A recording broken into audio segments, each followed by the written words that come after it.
Daí galera, meu nome é Lilian, bem-vindos a mais um vídeo aqui nesse canal e hoje eu vou compartilhar com vocês uma história cheia de maldade que eu li no livro.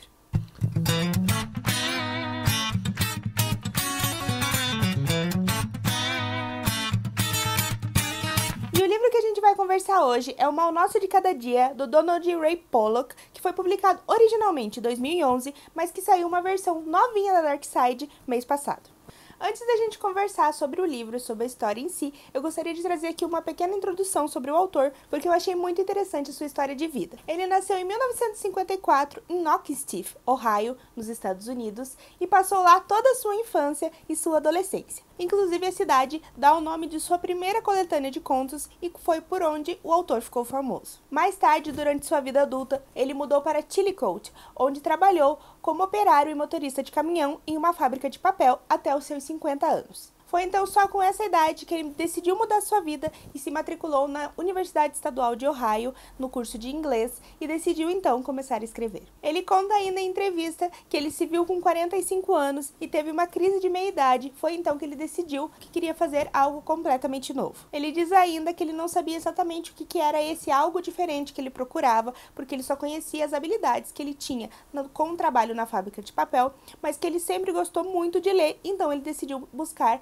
escrever ficção. O seu plano era trabalhar com afinco durante 5 anos e ver no que isso ia dar. Ele não tinha a ideia de publicar livros nem nada, não tinha nenhuma ambição do tipo, só queria morrer sabendo que fez algo diferente. O que deu muito resultado, porque além da sua coletânea, que contém 20 contos, ele ainda publicou 2 romances, O Mal Nosso de Cada Dia e Banquete no Paraíso. Mas então vamos à história propriamente dita. Aqui a gente vai conhecer a família do Willard, que ele voltou da guerra, da Segunda Guerra Mundial, e ele está extremamente traumatizado, extremamente perturbado com tudo que ele viu e tudo que aconteceu lá. Ele acaba conhecendo a Charlotte, que trabalha num restaurante, e eles se casam e acabam tendo o Arvin. A história, na verdade, ela começa mesmo quando o Arvin tem 10 anos e mora com seus pais. A sua mãe acabou de descobrir que ela tem uma doença, na verdade ela tem câncer, e ela só vai ter algumas semanas de vida. Como o Willard desenvolveu um fanatismo religioso durante esses anos após a guerra, ele acaba recorrendo a sacrifícios de animais numa tentativa de salvar a esposa. A princípio, os sacrifícios são animais mortos que ele acha na estrada. Depois ele vai começar a comprar animais para matar e servirem como sacrifícios. E é claro que ele não vai parar por aí. Ao mesmo tempo que a gente vai conhecendo o Arvin, na verdade ele acaba sendo meio que o personagem principal da história, mas ela se divide ainda em outros 2 núcleos. Um deles, a gente vai acompanhar um casal, que é a Sandy e o Carl, que eles têm um hobby muito peculiar. A Sandy trabalha como garçonete em um bar, enquanto o Carl, ele é um fotógrafo amador. Ele arruma alguns trabalhos como freelancer, mas ele não tem exatamente um trabalho estável. Eles passam ali então um ano reunindo todo o dinheiro que eles conseguem com as gorjetas da Sandy para sair em férias ali por 2, 3 semanas e fazerem esse hobby. Eles passam ali todo o ano reunindo todo o dinheiro que eles conseguem através das gorjetas da Sandy para conseguir sair atrás desse hobby durante 2 ou 3 semanas no ano. Aí no terceiro núcleo, que são 2 primos, um deles é pastor e prega em igrejas e o segundo primo acompanha esse pastor, ele na verdade é cadeirante e ele acaba tocando violão durante essas pregações. Essa é a base que move a história. Na verdade parece até que eu falei bastante spoiler aqui, mas não, acontece muito mais coisas do que eu disse e o legal mesmo vai ser ver esses núcleos se encontrando. O enredo não vai seguir aquela forma canônica que a gente está acostumado de começo, meio e fim. Como ele vai introduzir cada núcleo diferente, parece que a gente tem várias introduções ali, meio que um desenvolvimento meio arrastado e um fim para todos eles. Os acontecimentos do livro se dão ao longo de mais ou menos 20 anos. Eles começam ali no final da Segunda Guerra Mundial, em 1945 mais ou menos, e vão até a metade da década de 60, e também se passam em várias cidades que estão ali perto de Ohio. A narrativa se dá em terceira pessoa e a gente vai acompanhar um pouco de cada núcleo da história. Eu gostei bastante do desenvolvimento dos personagens, acho que nenhum deles assim se destaca demais, até se você for pensar, essa história traz como um personagem principal a própria maldade e a própria corrupção como um personagem principal.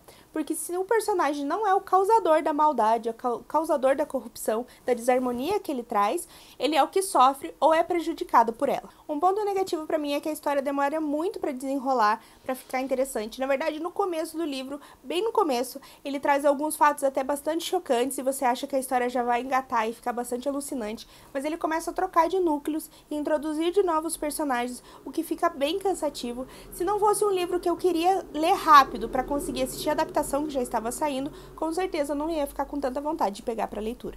Mas o que se torna um ponto negativo no começo do livro se torna um ponto extremamente positivo no final, já que lá, nas últimas 100 páginas mais ou menos, você já conhece todos os personagens, você já tem tudo estabelecido e é impossível parar de ler antes de terminar o livro. Eu acho que o que me trouxe essa sensação de cansaço e desmotivação de ler em algumas partes é justamente essa troca de núcleos da história. Ele muda de um para outro e nem sempre você está exatamente com vontade de ver o que vai acontecer naquele em específico. Isso para mim foi um problema bem grande do livro, em que os núcleos não são interessantes de uma mesma forma. Por exemplo, o núcleo 1 é muito melhor que o núcleo 2, que é muito melhor que o núcleo 3.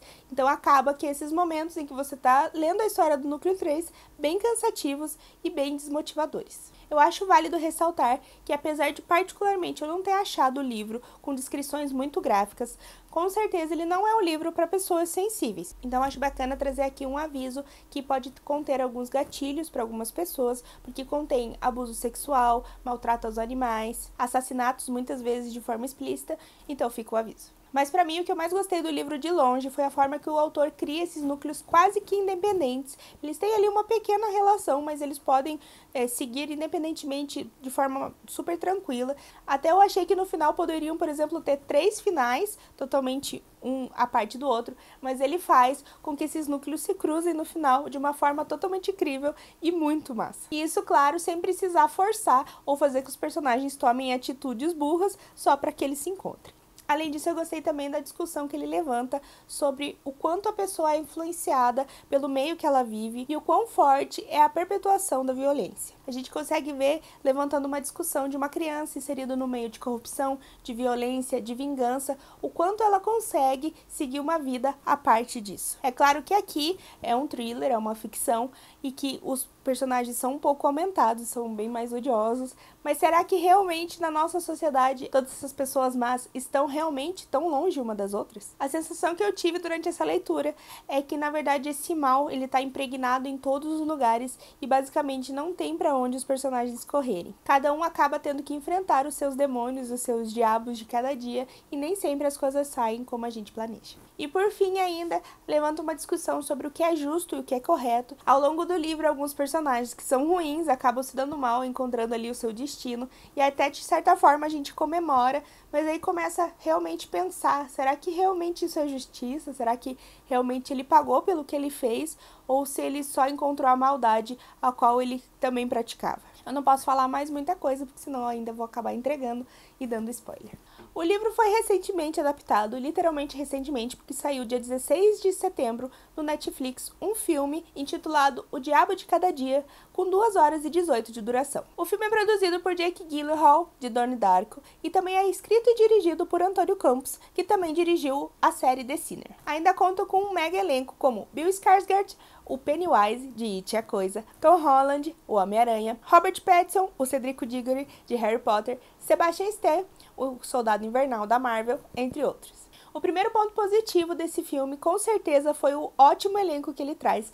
Cada personagem, cada ator trouxe um quê a mais para o seu personagem, com um destaque enorme para a atuação do Robert Pattinson como o Pastor Preston. Ele chegou até a mudar a voz para incorporar melhor o personagem e ficou simplesmente incrível. Também gostei bastante como eles conseguiram manter a essência da história, eles fizeram algumas das adaptações no roteiro, e apesar de algumas vezes ser de uma forma bem superficial, você consegue entender a motivação e por que os personagens estão tomando aquelas decisões. Essas mudanças que precisaram ser feitas não chegaram a me incomodar, eu até acredito que algumas partes trouxeram até uma forma melhor de entender a história. Uma coisa que me incomodou bastante é que eu achei o filme bastante confuso. Se você não conhece a história, como no meu caso que eu tinha lido, eu acho que provavelmente eu teria dificuldade de entender diversas partes dela, em que tudo fica meio que dito nas entrelinhas e não é exatamente exposto. Mas o que é um ponto negativo também pode ser um ponto positivo, afinal é muito legal quando um filme te desafia de alguma forma, não te dá tudo de bandeja na mão e você tem ali que lutar um pouquinho para entender todos os pontos e ligar todas as linhas. Eu particularmente tinha apostado que essa história ia ganhar muitos pontos na hora da representação visual, já que tem muitas cenas assim meio até gore e que essas cenas iam trazer um quê a mais para a história. Claro que eu super queria um filme bem mais violento e bem mais explícito, eu acho que ia deixar a história muito mais legal, Mas como eu sabia desde o começo que ia ser uma adaptação feita pela Netflix, não dá pra dizer que eu estou decepcionada, porque eu já esperava que não fosse algo tão assim fora do normal. Mesmo eu tendo apostado as minhas fichas de que eu ia gostar mais da adaptação por essa questão da representação visual, eu digo que como uma história completa, eu ainda fico com o livro. Não vou nem dizer como sempre, porque já teve casos em que eu gostei mais do filme do que do livro. Mas apesar desses problemas de ritmo do livro, de às vezes tá muito legal, às vezes tá muito chato, eu ainda acho que ele capta bem melhor a essência de cada personagem e quando as coisas acontecem, elas têm bem mais impacto no livro.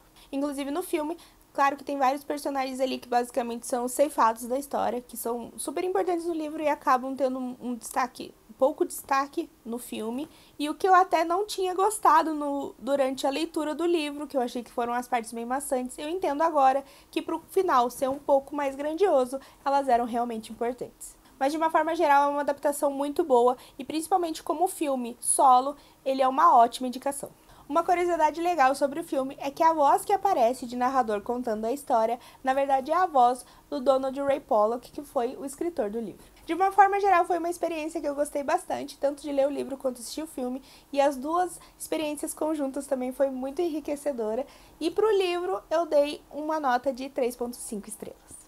Então galera, por hora é isso, obrigado por assistir a mais um vídeo aqui no canal. Se você gostou, deixa seu curtir, compartilha com seus amigos, também ativa o sininho para receber notificações quando saírem vídeos novos, e a gente se vê semana que vem.